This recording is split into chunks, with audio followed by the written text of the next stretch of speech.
Macchitta madgata prana bodhayantah parasparam kathayantascha mam nityam tushyanti cha ramanti cha. Gita talks about great bhaktas. Macchitta madgata prana bodhayantah parasparam kathayantascha mam nityam tushyanti cha ramanti cha. Always connected with Krishna, with the mind fully absorbed in Krishna, contemplating on his glorious Kalyana Gunas, celebrating his Cheshtitas, his Atimānuṣa Shīla Vritta Vesha, always sharing his lilas, the bhakta spends time in total absorption of Krishna. Tushyanti cha ramanti cha, Krishna says. The speaker is delighted to speak about Bhagavan's glories because the very narration of Bhagavan's Atimānuṣa Cheshtita is the reward in itself. The listener is in total bliss, listening to Bhagavan's Atimānuṣa Cheshtitas, listening being the reward in itself. Kuresha, through his Atimānuṣa stavam, gives us a glorious opportunity to celebrate Bhagavan's Kalyana Gunas through his Cheshtitas, through his glorious avatars. In the last session, we relish the introductory part of Atimānuṣa stavam. Shlokas 1 to 6 set the stage, where Kuresha relishes Bhagavan's gunas through his Paraswarupa, through his Vyuhaswarupa, through his Archaswarupa, through his Antaryaviswarupa. Shlokas 7 to 10, Shlokas 7 to 9 then deal with Bhagavan's Swarupa and setting the stage for the advent of all his avatars.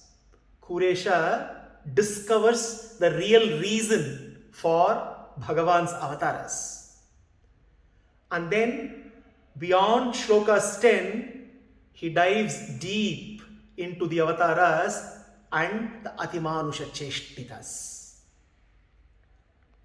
Ekanta mangala gunaspada mastaheyam nityam padam tava yatastata eva deva amnayate tariha vishva virupa rupam tenaiva nanvidam ashabdam arupamahuhu.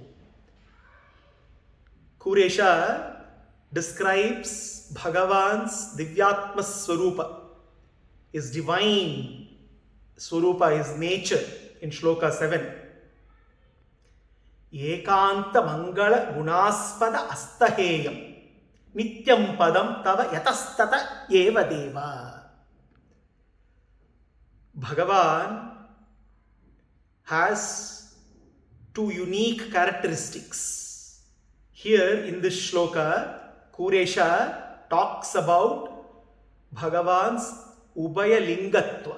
Linga means sign, characteristic. Ubhaya Lingatva. Bhagavan is abode of two important characteristics. Akilaheya Pratyanikatva, Kalyana Gunakaratva. His Ubhaya Lingatva consists of two things. Akilaheya Pratyanikatva. He is devoid of any blemish. He is defectless, blemishless, taintless. and he is endowed with infinite auspicious qualities. Kalyana Gunakaratva. Ekanta Mangala Gunaspada Mastaheyam. He says, Hey Devadeva, you are the abode of limitless auspicious qualities and you are also completely blemishless, he says. And therefore, because of this unique nature of yours, Tadiha Vishwa Virupa Rupam. Tadiha Vishwa Virupa Rupam. You are Sakala Vilakshana. Vishwa here is Sakala in entirety. Virupa Rupam. You are Vilakshana, he says. You are distinct and different from every other entity. This is what Ramanuja defines. Defining the Swarupa of Bhagavan, Ramanuja says, Akila heya pratyanika kalyanekatana svetara vastu samasta vastu vilakshana ananta jnananandaika Swarupa, he says. Tadiha Vishwa Virupa Rupam. Unique, distinct and different from every other entity. And the Vedas and the Vedanta, Amnayate here stands for the Vedanta. The Vedas and the Vedanta, Tenaiva Nanvidam Ashabdam Arupamahuhu. Interestingly, sometimes the Vedas and the Vedanta, while attempting to describe your nature, they have to use negations, he says.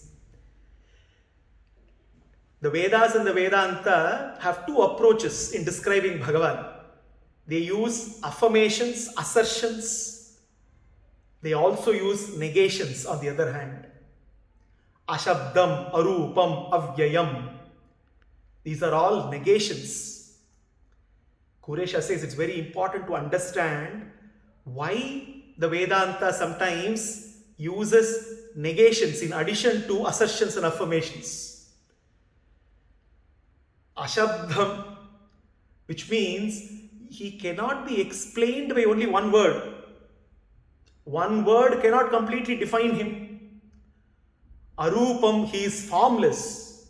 Avyayam, these are negations with a reason, with a purpose. They have to be carefully understood. The Ishavasya Upanishad, in describing Bhagavan, beautifully writes, Akayam, Avranam, Asnaviram, Shuddham, Apapa Viddham.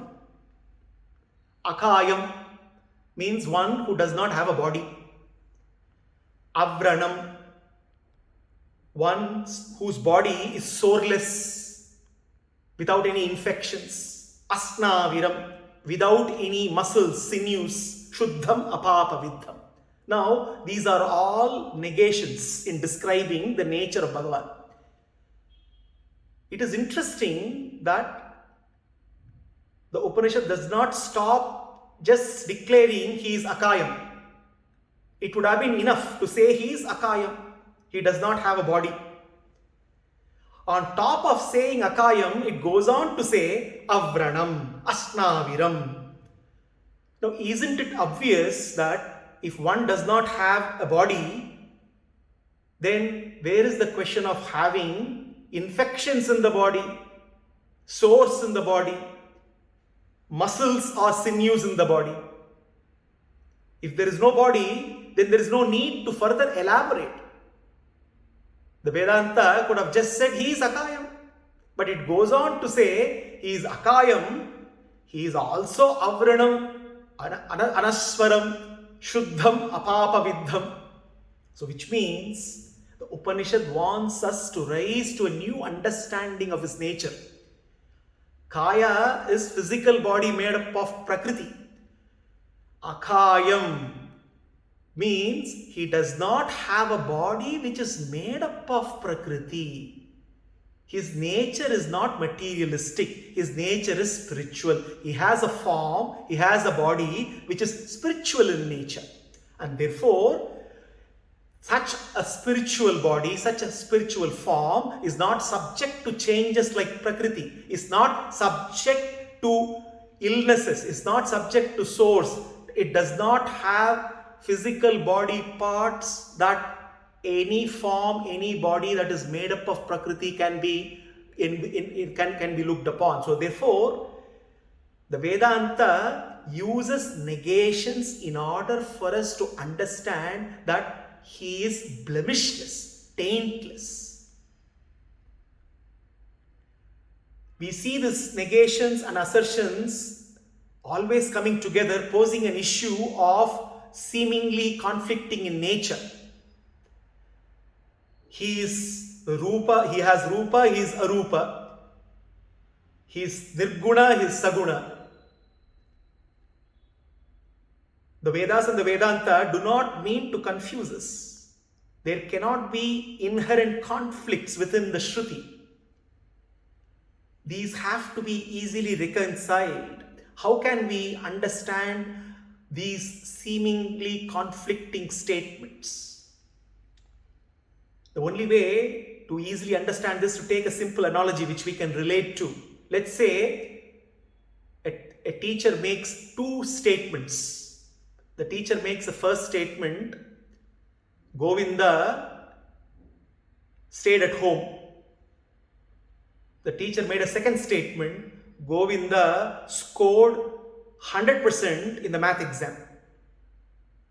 Govinda stayed at home. Statement number 2, Govinda wrote the maths exam and scored 100%. They may seem to be conflicting in nature. Both these statements are authoritative, coming from the same teacher. How do we reconcile this? By examining the actual facts and understanding that both the statements are true, only that Govinda stayed at home the day before the exam. The day after the exam, he was in the school writing the exam and he scored 100%. When we examine the facts of the case, reconciliation becomes easy. Similarly, Tenaiva nanvidam ashabdham arupamahuhu.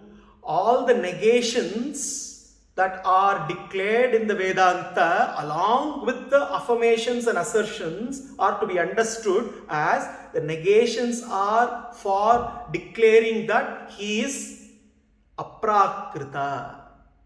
He is beyond Prakriti. He is not limited, tainted by Prakriti.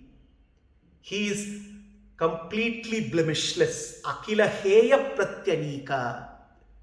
All the affirmations, assertions are to highlight is Kalyana Gunakaratva.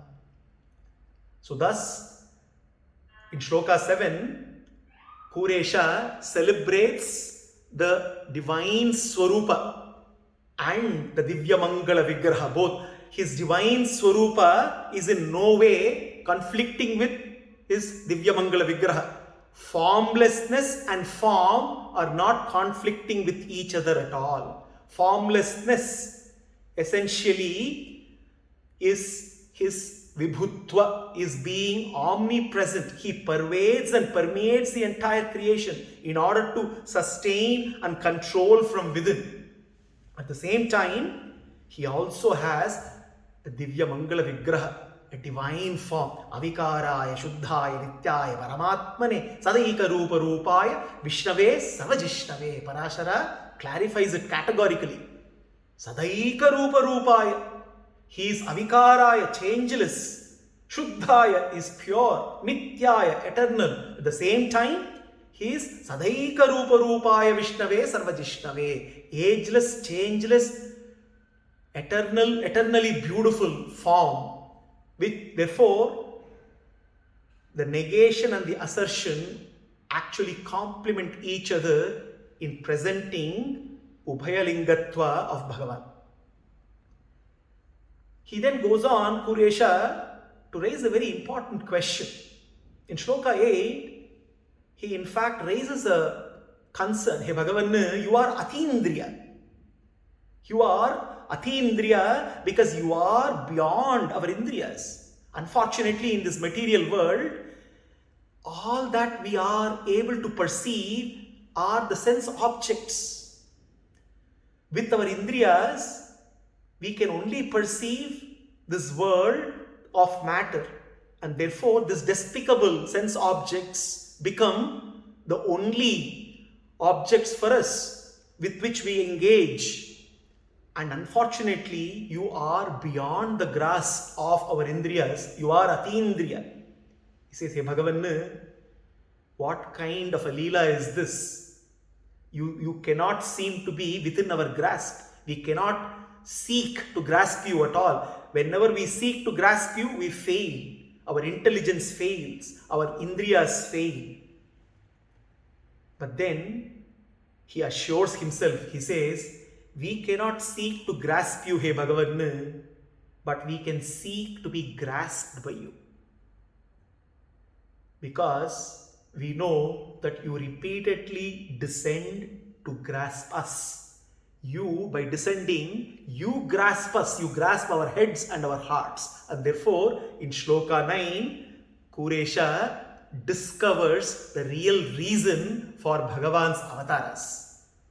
Evam stite tvat upasamshrayana abhyupayaha manena kenachit alapsyata nopalabdham noche amartya manujadishu yonishutvam iccha vihara vidina samavadrishya. Iccha vihara vidina. With your divine sankalpa shakti, not based on karma, but with your own sankalpa shakti, you repeatedly descend. You repeatedly descend so that you can come and make yourself accessible to us. And you can grasp, arrest our attention, conquer our minds, conquer our indriyas. And this is only possible when you descend and come to us. Without your avatars, we do not have any means. He says, upasamshrayana abhyupayaha. Upasamshrayana, approach. Abhyupayaha means, if you do not descend taking various forms, divine forms, we would be left with no means to approach you. We would be left with no means to take refuge in you. Amartya manujadishu yonishutvam. You take birth in several categories, as devas, manushya, and when you take birth and you do Atimānuṣa cheshtitas, iccha vihara vidina, and you captivate our hearts and our minds, and providing us the means to approach you. It is only through your avataras and your avatara cheshtita we get to relish your gunas, know you, know your swarupa, rupa, vibhuti, aishwaryam, and it is your avatars, therefore, which become the very means for us to take refuge in you. And he says, manena kenachid alapsyata nopalabdya. If you weren't to descend repeatedly, we would be forever lost in samsara. It is almost impossible for us to understand your extraordinary nature, and thanks to your compassion, He Bhagavan, and your avatars, we have abundant means to take refuge in you.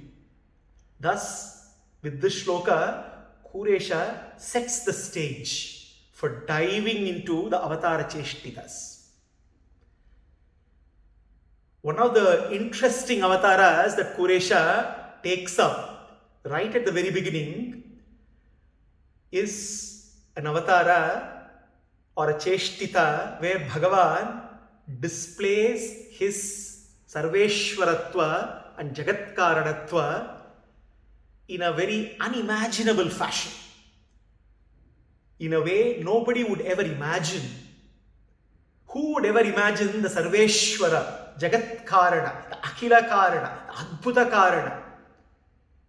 Who would ever imagine that Purushottama as a little mesmerizing infant? Who can ever imagine the Jagatkarana to be a little baby? This is an Atimānuṣa cheshtita which Kuresha says really captivates him so much that he starts to ask this question: what kind of Shakti is this, He Bhagavan, that you are able to display your Shakti in such unimaginable ways? Mugdashishu vatadale shayitoti tanva jaganti bibrishe savikāsameva aishimimam tu tavashakti matakkitavyam avyājataha pratayase kimihavatirnaha. Shloka 14, Kuresha takes up the beautiful avatara, Acheshtita of Balamukunda. Mugdashishu vatadale shayitoti tanva.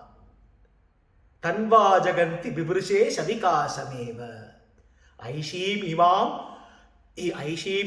tu tava shakti matarkitavyam. How can I understand this shakti of yours, this unimaginable potency of yours, that you are demonstrating your swarupa in a way that I cannot easily reconcile with? Markandeya prayed to Naranarayana, and Naranarayana were so very pleased with Markandeya and they acceded to his request. Markandeya wanted to have the glorious vision of Vishwarupa, and Bhagavan presented him the glorious Vishwarupa Darshana. Bhagavan also decided to give Markandeya Rishi a unique experience of Bhagavan's Maya Shakti.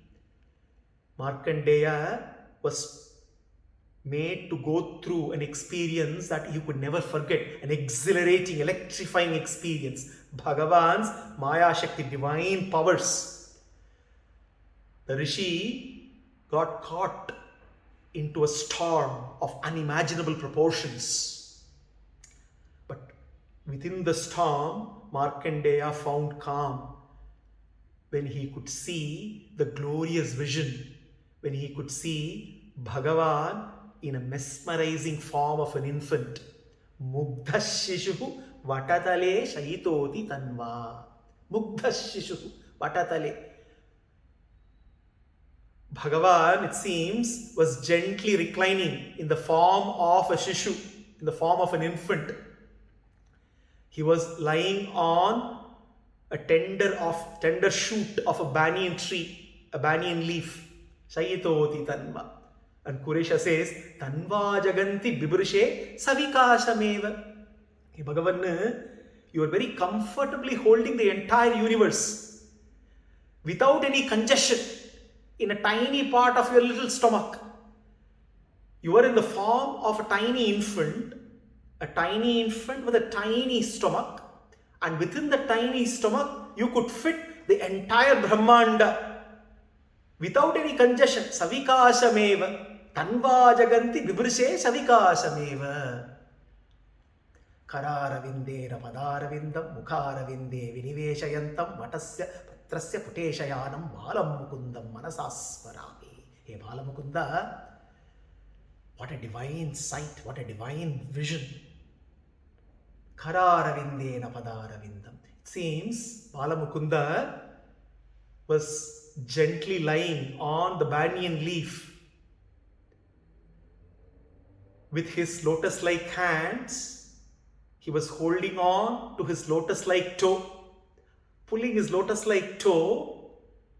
He pulled the lotus-like toe with his lotus-like hand to his lotus-like mouth, and with his luscious red lips, it seems, he was in ecstasy, tasting his own toe, and in amusement, contemplating on the next cycle of creation. He was lying on the cosmic waters. It seems Bhagavan was too curious. He knows that all the rishis long to taste his Sripada Tirtha, and they go to such an extent that the rishis are ready to forego of nectar for the sake of his Sripada Tirtha. So it says Bhagavan was wondering, why would they forego of nectar and long for my Sripada Tirtha? What is so special? And he wanted, it seems, to have a taste of his own toe. And that is the reason why Bhagavan was blissfully, with his luscious red lips, gently tasting his own toe. Kararavindena padaravindam mukharavinde viniveshayantam vatasya patrasya puteshayanam balam mukundam manasasmarami. Mugdashishu vatatale shayitoti tanva. tanva jaganti vibhrushe savikasameva. Kuresha says, what kind of Atimānuṣa Cheshtita it is, he Bhagavan? You are the creator of this entire universe and you are able to accommodate this entire creation in a small corner of your tiny stomach.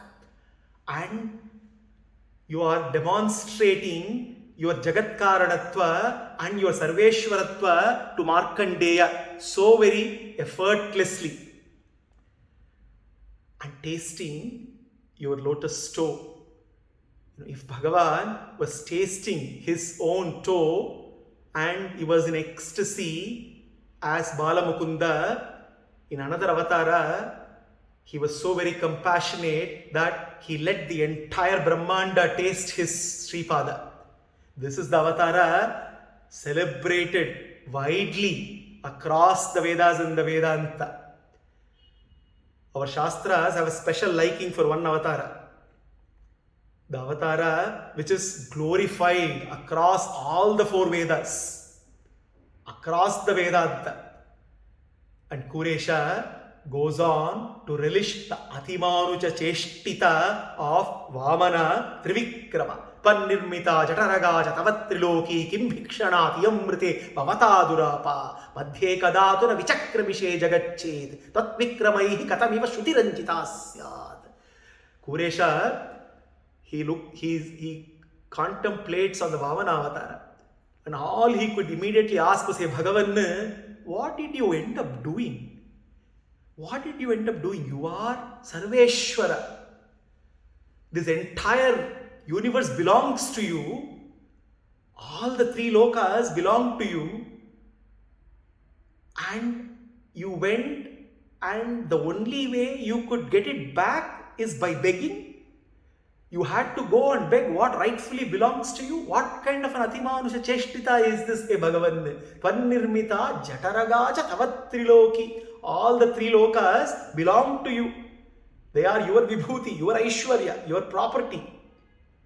If that is the case, you are the one who created, you are the one who supports, sustains, maintains.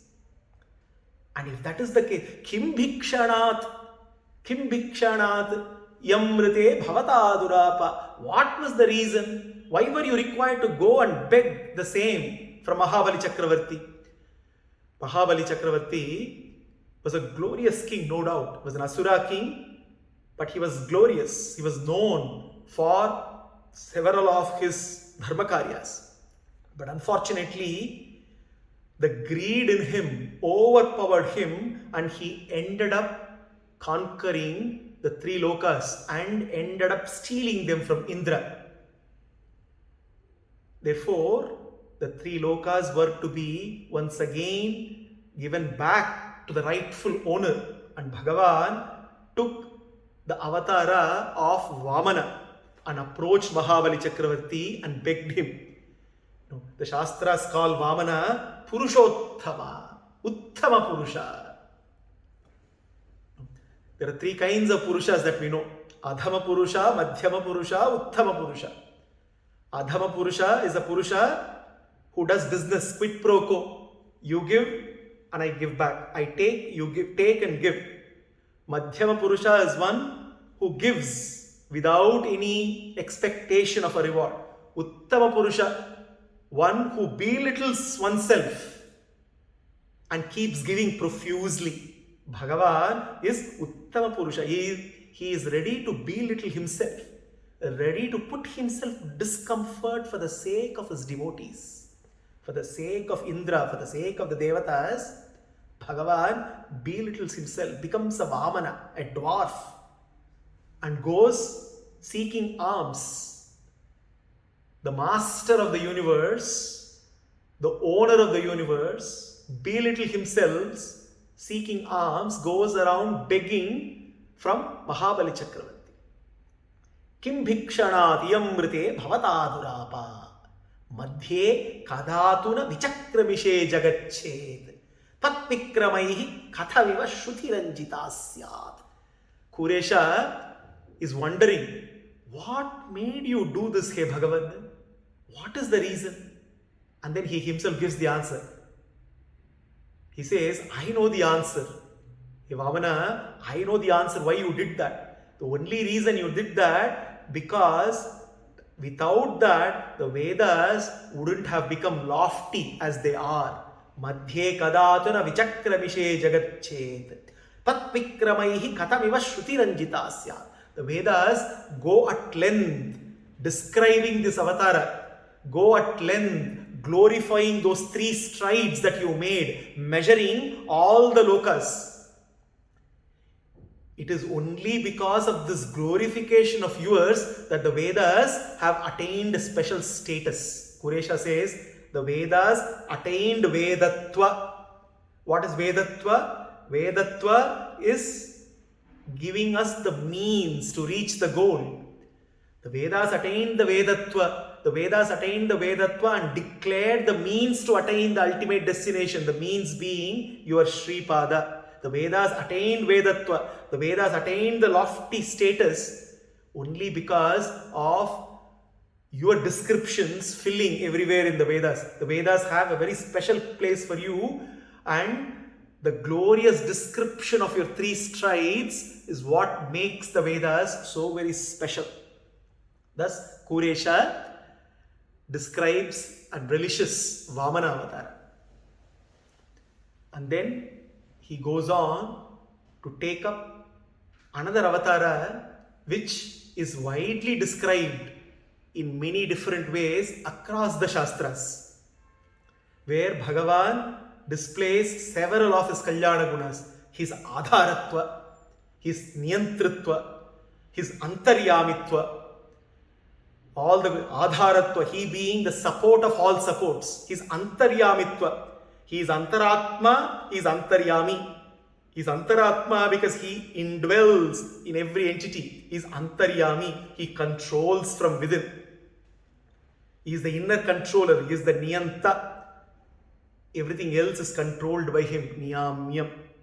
Yetat katam kataya yanmatitas tvaya asau hitva svabhavaniyamam pratitam trilokyam ashvapsaro vishasudha viduparijata lakshmyatmanaha parinataha jaladirbabhuva. This is the famous episode, the legend of Kshirabdhimatana. The Devas were cursed by Durvasa. Durvasa cursed the Devas, and because of that curse, the Devas lost their vigor, their power, their prosperity, their property. And therefore, they approached Bhagavan in order to regain the lost prosperity. Bhagavan listened to their pleas. Led by Brahma, the Devas and Brahma approached Bhagavan. Brahma then comes up with a glorious prayer. He looks at Bhagavan and Brahma says, and Brahma declares, Hey Bhagavan, yah karanam cha karyam cha karanasyapi karanam karyasyapi cha yah karyam prasidatu sano harihi karya karyasya yat karyam tat karyasyapi yasvayam tat karya karya bhuto yas tatascha pranatasmatam. Wonderful prayers of Brahma, Parashara records in Vishnu Purana. It's a very gloriously sounding prayer of Brahma.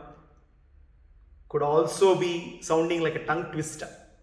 Yah karanam cha karyam cha karanasyapi karanam karyasyapi cha yah karyam prasidatu sano harihi karya karyasya yat karyam tat karyasyapi yasvayam tat karya karya bhuto yas tatascha pranatasmatam. Hey Bhagavan, you are the cause of all causes.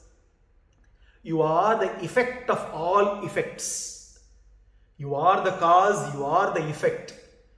And you are, he says, karya karyasya yat karyam tat karyasyapi yasvayam tat karya karya bhuto yas tatascha pranatasmatam. He says, you are the effect of the effect of the effect of the effect of the effect of the effect. 6 effects. He is talking about how Bhagavan being the cause of the entire Srishti, and he talks of aggregate creation. Creation of this entire Brahmanda, the Prakriti Mandala. Bhagavan being the Antaryami in every entity He becomes the cause for the subsequent emanation, subsequent effect. From one cause comes the effect. The effect becomes the cause, then comes another effect. That effect becomes the cause, then comes the other effect, and so on and so forth. That's how Srishti happens. Bhagavan, being the Antaryami in every entity, ensures that Srishti can happen, and every cause can become an effect, and every effect can further become cause, and so on. Mula Prakriti. From Mula Prakriti comes Mahan. From Mahan comes Ahankara. From Ahankara comes Panchatanmatras. Panchatanmatras to Panchabhutas. Panchabhutas to Brahmanda. 6 effects. Effect of effect of effect of effect of effect of effect. Brahma says, now the lokas that you have created and you handed over to the devatas are no longer with them. They have lost their glory, their power, their lokas, and therefore you alone can bring back their glory, bring back their lost vigor because of the curse. The Narayana suggests the devas to work together with asuras to do Kshirabdhi Matana. For the first time in the history, both Astikas and Nastikas come together on a common goal, common purpose. Astikas and Nastikas, Asuras and Suras come together in order to churn Kshirabdhi. They were told to churn the Kshirabdhi by adding various divine herbs into Kshirabdhi with Mount Mantara as the churning rod, Vasuki as the rope. They start churning, and then in order to support Mount Mantara, Bhagavan takes the glorious avatara of Kurma and demonstrates his adharatva and supports Mount Mantara as the churning happens. And he, as the Antaryami of Mount Mantara, Antaryami of Vasuki, Antaryami of the Devatas, Antaryami of the Asuras, also orchestrates the entire churning. When Devatas and the Asuras and both of them are fatigued, he then takes the avatar of Ajita, and then he continues the churning by himself. And then he takes the avatar of Mohini in order to distribute the nectar. What we see here is Bhagavan orchestrating every single incident here, essentially demonstrating that every event in our life is orchestrated by Bhagavan alone. Whether we recognize it or not, he is the Sutradhari, he is the Leeladhari, orchestrating everything. He gives us the opportunity to participate in his work, but he completely orchestrates, and this Kshirabdhi Matana demonstrates that. Kuresha says, Yetat katham kataya yanmatitastvaya asau hitva svabhavaniyamam pratitam trilokyam. Hey Bhagavan, I know of formulae for transforming things. I know that a clay can transform into a clay pot. The formula is very clear. I know that when various threads are put together, a cloth can be formed. I can understand this process of transformation. But then what you did, your Atimānuṣa Cheshtita, is beyond imagination. It does not comply to any law. It does not comply to any law that governs a process of transformation. Etat katam kataya yanmatitastvaya asau hitva svabhavaniyamam pratitam trilokyam. What kind of transformation is this? The Kshirabdhi is being churned, and then, lo and behold, the input is something, the output is completely not connected to the inputs that were given. Ashwapsaro Vishasudha Viduparijata Lakshmiatmana Parinatah Jaladir Babhuva. Out comes from Kshirabdhi Ashwa Uchaishravas. Out comes from the Kshirabdhi Apsaras. Out comes from the Kshirabdhi Alahala, Airavata, all unrelated to the inputs that were given. The inputs were divine herbs that were put in the Ksheerabdi, and when the churning happened, the outputs were completely unrelated. Hey Bhagavan, how do I reconcile this? This process of transformation seemed to be not complying to any law that I can think of. Only you can get things like this done. This Atimānuṣa cheshtita is beyond reconciliation. Lakshmyatmana parinataha jaladir. I also know why you did all this.